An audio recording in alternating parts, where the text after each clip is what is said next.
Basically, my story begins in first year university. I had a year where I think a lot of problems happened to me. My parents separated that year. My dog died. That was a particularly tough day. Subhanallah. I had 2 car accidents in the space of 1 week. And also, sadly, I had a friend pass away that year. I think that year led me to sort of ask some questions along the lines of, why am I here? What's the purpose of life? Why do I get up in the morning? Why do I even bother? Why don't I just sit on the couch, watch TV, Jerry Springer, whatever? And I think I started to ask questions about, the purpose of life, and that led me to start to do a bit of a holy quest. Naturally, as an Aussie, the first thing I did was investigate Christianity. I had a few Christian friends, and I remember going to a church camp. It was one of the funniest camps I've ever been to in my life. Everybody was singing. I didn't know what the words were. I didn't know what they were saying. It sounded great. They had beautiful voices, but it just seemed really strange. And everybody was telling me how much God loved me, and I was thinking, God loves me? My dog died. SubhanAllah. So I kept on investigating Christianity, and I went to a whole lot of, different aspects of Christianity. So we're talking about Catholicism, we're talking about Anglican, Baptist, priests, pastors. And every time I'd go there and ask questions, I'd find that they wouldn't pick up the Bible and start to say, oh, this is the answer, my dear brother. They would just start answering me. They would just answer from their own opinions. And I started to realise that there was a lot of interpretations of Christianity, and a lot of people had their own interpretations, and one priest from one church was believing one particular aspect of Christianity whilst another was proclaiming another. So I started to think to myself, the Bible is one text, but there seems to be so many different interpretations, and it was confusing. At the time, while I was in first year university, I was also working in a service station, one of my part-time jobs. And one of my colleagues was a Hindu, was an Indian Hindu, and we'd regularly change shift. And at that time, I was very inquisitive, and I'd say to him, dude, what's the deal with the elephant head guy? What's the deal with that? Why has that guy got an elephant head? And he's going, oh, that's Ganesha, this. I said, but couldn't you have chosen like a lion's head or something a bit better? We'd have, these really deep theological debates while people were buying petrol. And I'd be saying, yeah, but why bring $5 of gas? Thanks, mate. Yeah, no problems. And again, I found that was very hard to stomach. So I sort of investigated a little bit further. I had a good friend of mine was a Mormon. And I found that this religion actually appealed to me the most out of all of the Christian religions, the Church of Latter-day Saints. They were quite strict. They don't drink alcohol. They don't drink caffeine. So unfortunately, Coke's out, guys, because I know Levos love Coke. But again, there was that leap of faith I felt that I had to make to embrace this religion.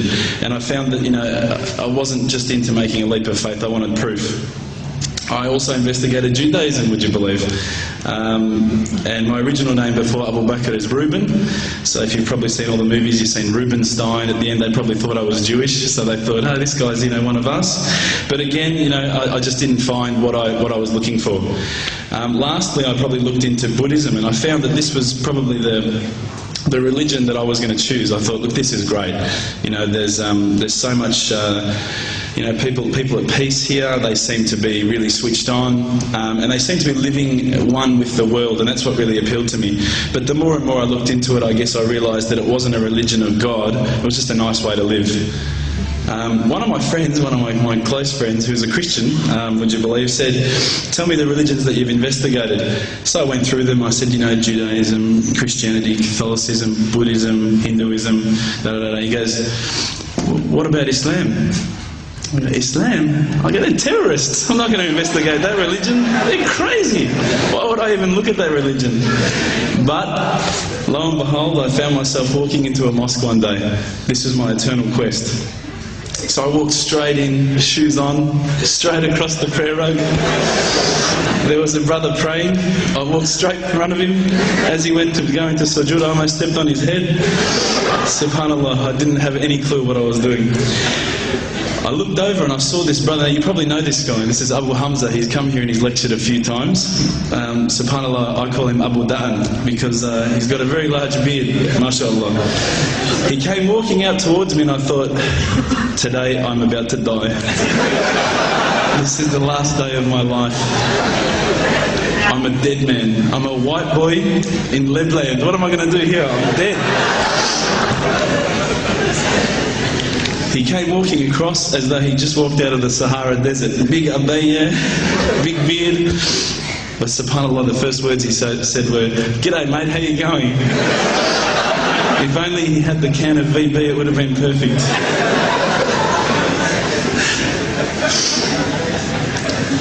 SubhanAllah, I was very taken aback by his welcoming nature. As Aussies, I guess now, I don't want to offend any Australians here, but my upbringing is from a country upbringing. My parents raised me as an atheist. They were raised as Christians. They were dragged along to church every Sunday, and they hated every minute of it. So as soon as we were born, they drummed it into our heads that when you die, you're worm food. That's it. There's no afterlife. There's no God. It's all rubbish. So I was raised as an atheist. So when I walked across and I saw Abu Hamza and he was talking to me in a very polite fashion, which I was very thankful for because I was sure I'd seen him on the 5 o'clock news hijacking a plane the day before.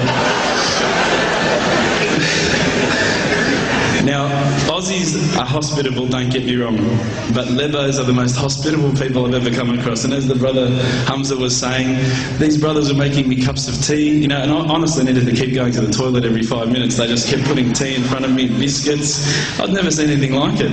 And I think to some degree I kept coming back for the biscuits, but also for the religion.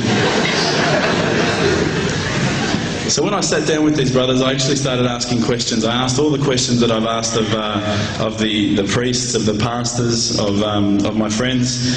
And subhanAllah, the thing that really struck me is that every time I asked the question, they wouldn't just answer. They would pick up a Quran and they would say, "Read this, bro, read this." And there was the answer, every single time. And I would ask another question, you know the hard questions, not the easy questions. Why do women have to wear the scarf? Why the hijab? How come I can have 4 wives and she can't have 4 husbands? You know, I wanted to know all the tough questions, which is the first questions I guess you ask when you come across Islam.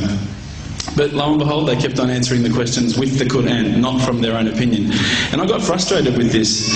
And I actually said to one of the brothers, because by this stage I think I'd been going there for about a couple of weeks, there was always a few brothers there when I went.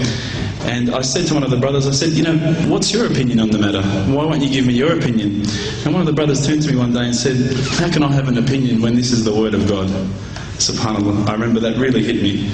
So I asked them if I could take a Quran home, and I didn't say I was going to use it to chalk up the couch or anything like that. I said I was going to respect the book, so I took it home, I started reading it. What I found was, while reading it, it wasn't as though I was reading a story, it was as though I was reading someone commanding me, you know, someone giving me guidance. And one night I decided to really try and get the spiritual mood happening, and I'm sure probably some of you have heard this story before, so I apologise. I'd lit a candle, I had the window open, I had the curtains drawn, you know, I was trying to get that really spiritual feeling. It was a nice summer night in Melbourne, as summer as it can get in Melbourne, and I was sitting there thinking, this is it, you know, this is the night.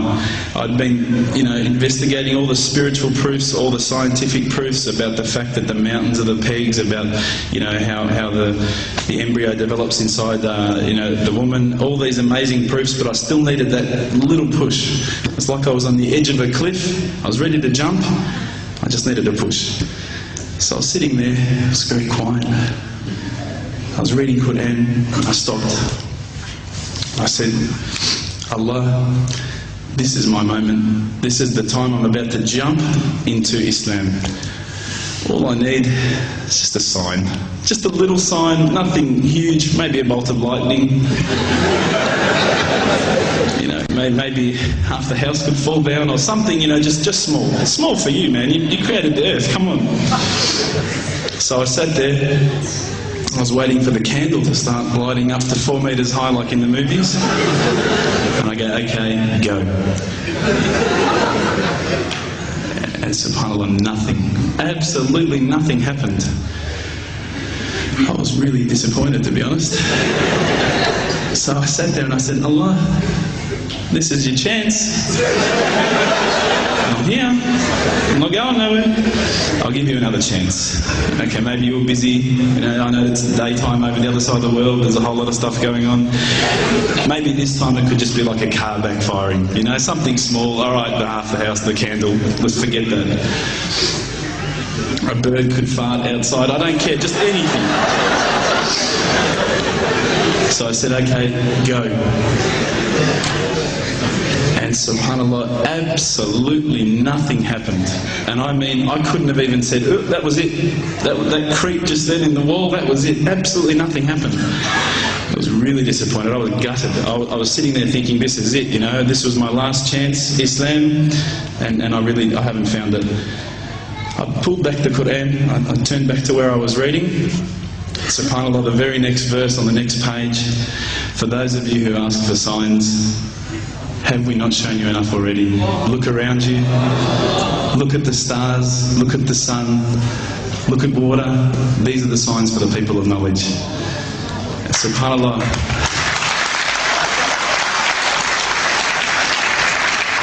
I threw the doona over my head and I pretended I was asleep. I was that scared because I couldn't believe how arrogant I'd been to want my own specific sign when all the signs had been there for me all along. The fact that we have this world, the fact that there is this creation, these are the signs for all of us. The next day I decided this is it, I'm becoming a Muslim. I've been investigating Islam now for probably about 6 months, to be honest. I went in and I said to myself, this is it, I'm going to make shahada. I had no idea what I had to say, I had no idea what the words were. It was probably close to Isha prayer, so it would have been, 7, 8 o'clock at night. I went in and I couldn't believe it. There was about 1,000 people at the mosque. I thought, subhanAllah, look at this religion. Look at how strong they are. It was the first night of Ramadan.